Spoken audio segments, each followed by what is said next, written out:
ইবনে হাজার আসকালানী রাহমাতুল্লাহি আলাইহি যিনি সহিহ বুখারীর ব্যাখ্যা করেছেন, তিনি বলেছেন ইসলামের মৌলিক ইবাদতগুলো একটা মিলন, একত্র জমায়েত হয় এই জিলহজের প্রথম 10 দিনে।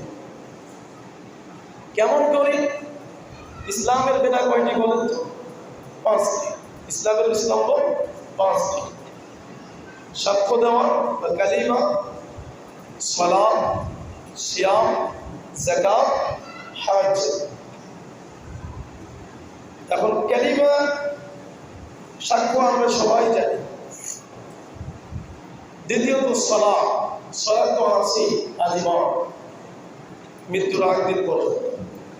তো সারা বছরেও যেমন আছে, জিলহজের 10 দিনেও সালাত আছে।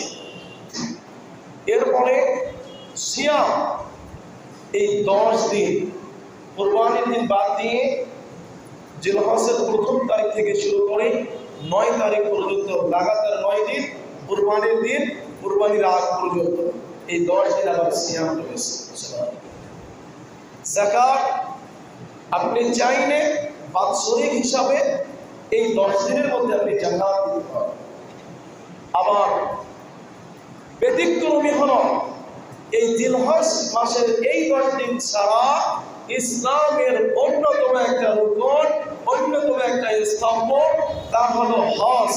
এই 10 দিন ছাড়া অন্য কোনো সময়ে হজ হতে পারে না। তো 5টা যে বেনা, 5টাই এই 10 দিনের মধ্যে আছে। সালাতও আছে, সিয়ামও আছে, যাকাত আছে, দান সাদকা, হজ রয়েছে।